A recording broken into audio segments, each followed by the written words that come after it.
अस्सलाम वालेकुम।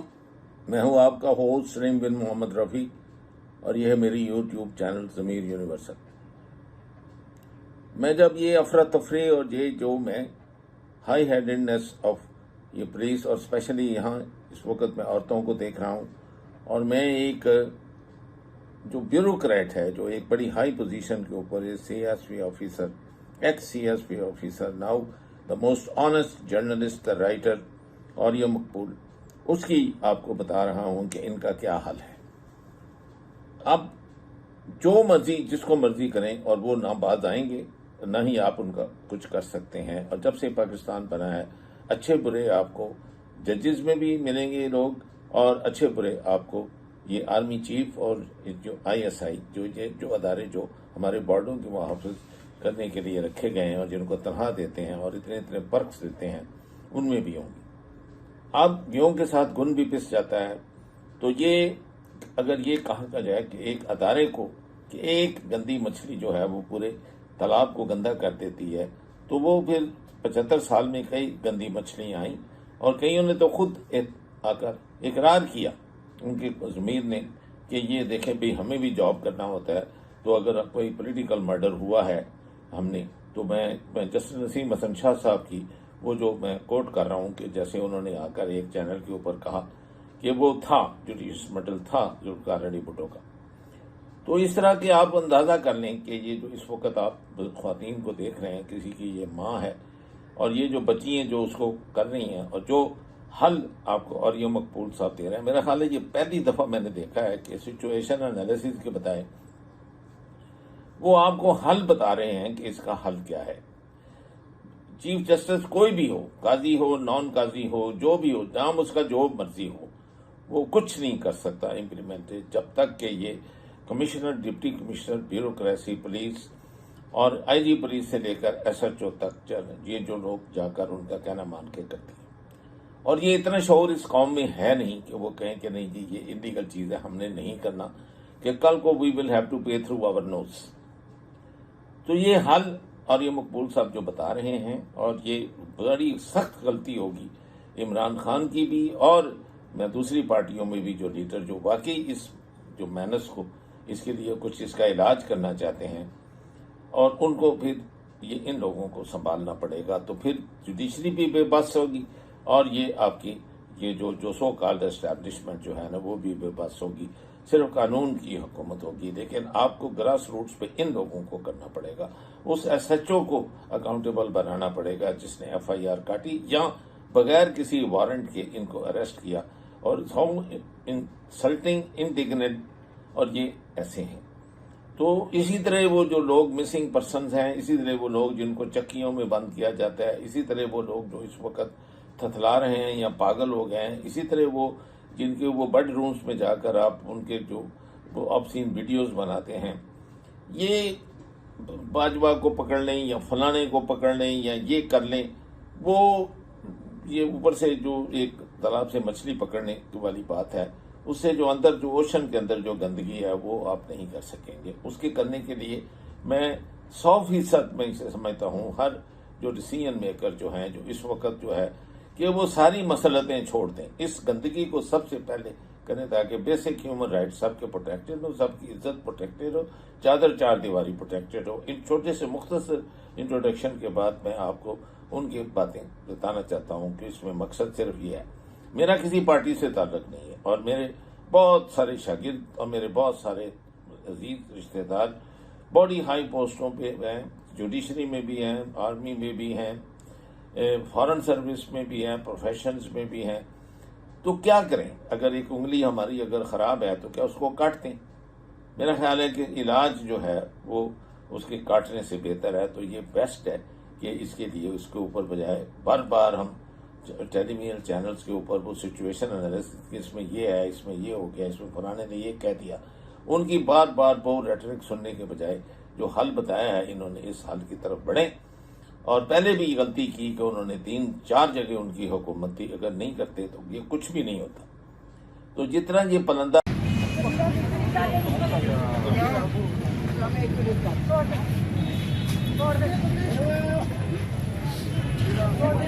क्यों गिरफ्तार कर रहे हैं?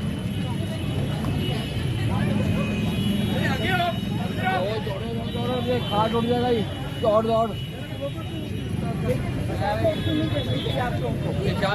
शादी वफादार बचिया शर्म नहीं आ रही सलमान अगर राजा करके जो है यहाँ से लेकर चले जा रहे हैं। सलमान साहब कुछ बोलेंगे? सर कुछ बोलेंगे? देखिए, ये मुझे गैर कानूनी तौर पे गिरफ्तार कर रहे हैं। मैं आवाम के साथ हूँ, हम हक की आवाज बुलंद करते रहेंगे। सर निगरान हुकूमत को क्या कहेंगे? खैबर पख्तूनख्वा में गवर्नमेंट बन रही है और इमरान खान ने वहाँ पर जो अली अहमद गंडापुर का नाम दिया। अली अहमद गंडापुर, जाहिर बात है हुकूमत जो भी हो, यहाँ मैं एक किस्से से, एक वाक़े से बात शुरू करता हूँ। अगर इस वक्त खैबर पख्तूनख्वा में ये स्टेप ले लिया गया, अगर खैबर पख्तूनख्वा में इस बात की तरफ आपने कदम बढ़ा लिया तो पाकिस्तान दुरुस्त हो जाएगा। पाकिस्तान के अंदर एक बात याद रखें, पाकिस्तान के अंदर सियासतदान को मर जाता है, फाइल पढ़नी नहीं आती।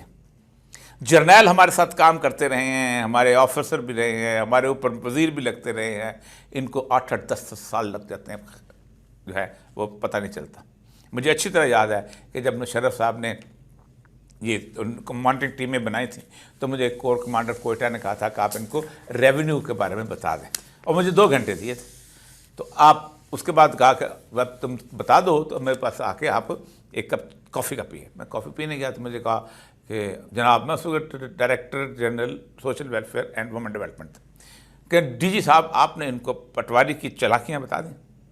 मैंने कहा मैं 20 साल नौकरी हो गई है, मुझे खुद से इतना पता नहीं चल सका, मैं 2 घंटे में इनको बता दूँ। तो ये लोग हैं कि जो रास्ता दिखाते हैं, करप्शन का रास्ता ये दिखाते हैं, लोगों के ऊपर जुल्म का रास्ता ये दिखाते हैं, अगवा बराए तवान का रास्ता ये दिखाते हैं, कस्टोडियल किलिंग का रास्ता ये दिखाते हैं, कस्टोडियल टॉर्चर का रास्ता ये दिखाते हैं। और इन 2 सालों में ये अपनी पीक पे थे जो इन्होंने कर दिखाया।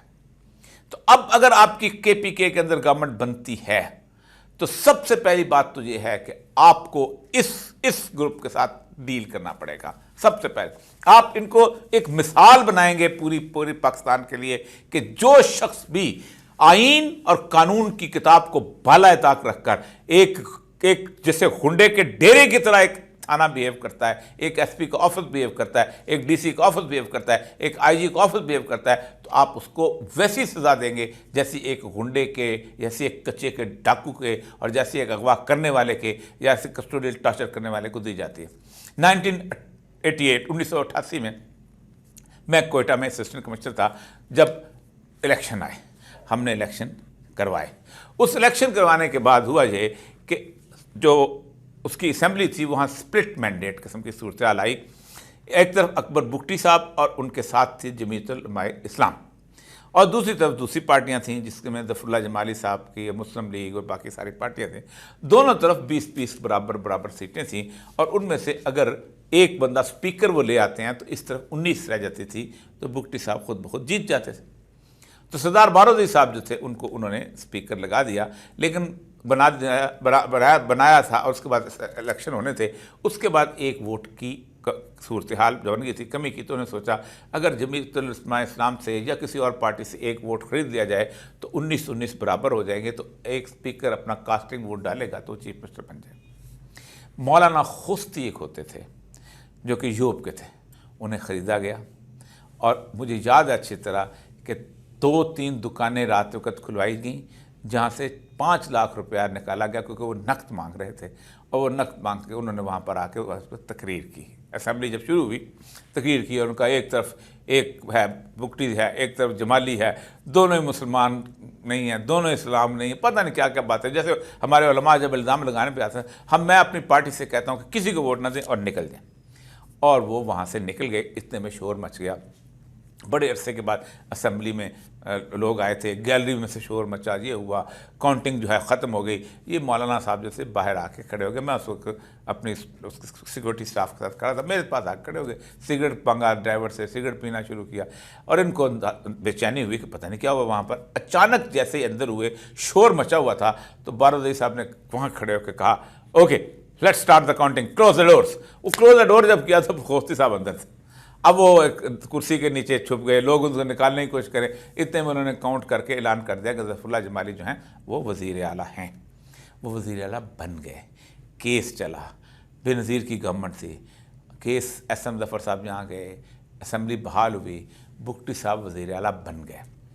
उनको पता था कि 88 के इलेक्शंस में बेशुमार डिप्टी कमिश्नर, असिस्टेंट कमिश्नर ने दांतलियाँ की हैं, और आप अंदाज़ा करें कि 26 के 26 डिप्टी कमिश्नर उन्होंने सस्पेंड करके OST लगा दिए थे।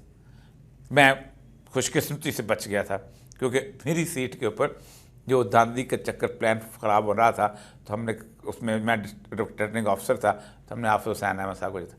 26 DC और SP जो थे उन्होंने उनकी जगह किसी को नहीं लगाया। 6 महीने तक ऐसा रहा, और वो हंसते हुए कहते थे देखें सुबह कितना अच्छा चल रहा है।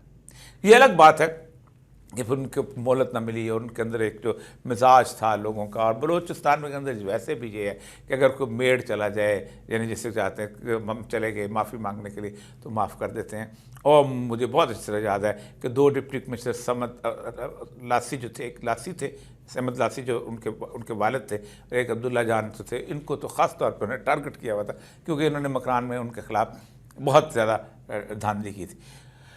ये एक मिसाल है। मैं आपको एक बात बताऊं, आज अगर आप KPK में हुकूमत लेते हैं तो पहला काम ये है, अभी से डोजियर बनाना शुरू कर दें।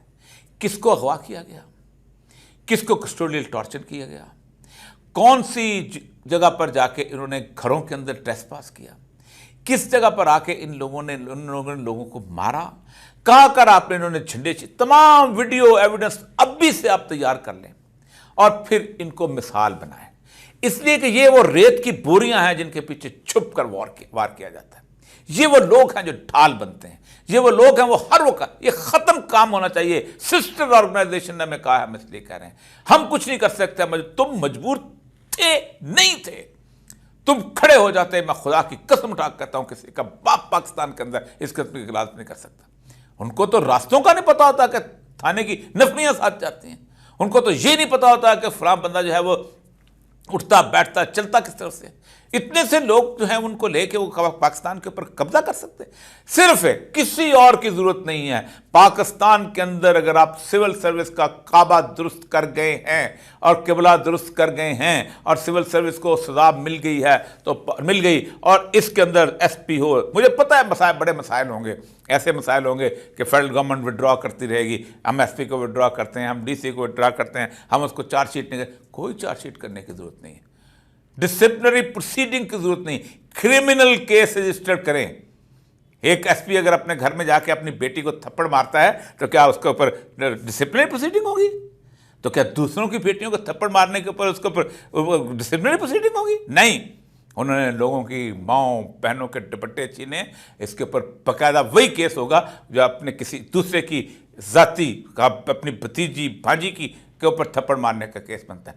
अगर उन्होंने किसी आदमी को कस्टडी में ला के टॉर्चर किया है तो उन पर वही केस होना चाहिए जो एक आम आदमी के पे टॉर्चर का होता है। इसलिए उन्होंने किसी लॉ में उसको नहीं किया। ये जो FIR बनाने का रुझान बन चुका है, एक ख़त्म, दूसरी जिस SHO ने ये FIR बनाई है इस SHO के ऊपर क्रिमिनल जो उसका केस बनाया जाए कि इसने खास तौर पे विद मैलाफाइड इंटेंशन। मुझे पता है हाई कोर्ट बेलें लेना शुरू करेगी, बेलें लेने दें, सब कुछ करें, आपका एविडेंस कंप्लीट हो, चले, ये प्रोसेस चलेगा तो लोग ठीक हो जाएंगे। और एक बात बताऊं उनको, ये जो लोग इनसे काम लेते हैं ना, उनको कभी प्रोटेक्ट नहीं करते। जो लोग वो पीछे हट जाते हैं, उनको बहुत परवाह होती है अपने की, वो कभी नहीं कहते। इसलिए कुछ ज़्यादा यही कहेंगे ना जाके चीफ मिनिस्टर को कि इनसे केस वापस करो, चीफ सेक्रेटरी को, IG को, तो आप क्या समझते हैं आपसे कह सकेंगे? तो आज बुनियादी तौर पर बात तो आगे चलेगी, लेकिन आज अगर आप वहाँ पर KPP में गवर्नमेंट बनाते हैं तो मैं, चूँकि 25 साल मैंने गुजारे हैं सिल्वर सर्कल के अंदर, पाकिस्तान के अंदर कोई सियासतदान बददियानती कर नहीं सकता। पाकिस्तान के अंदर कोई जर्नैल आके बददियानती नहीं कर सकता, जुल्म नहीं कर सकता, अगर पाकिस्तान की सिविल सर्विस, डिस्ट्रिक्ट मैनेजमेंट जो कि अब पाकिस्तान एडमिनिस्ट्रेटिव सर्विस बन गई है, PCS सर्विस और पुलिस सर्विस, ये सिर्फ खड़े हो जाएं। आप स्कूल से टीचरों को ला के वहाँ लगा के ये काम नहीं करवाएंगे। ये है बुनियादी इशू। यूनिवर्सल टेलीविजन को सब्सक्राइब करना ना भूलें, उसके बाद बेल बटन पे क्लिक करें और अपने कमेंट्स के सेक्शन में अपने कीमती जो ख्यालात का इजहार ज़रूर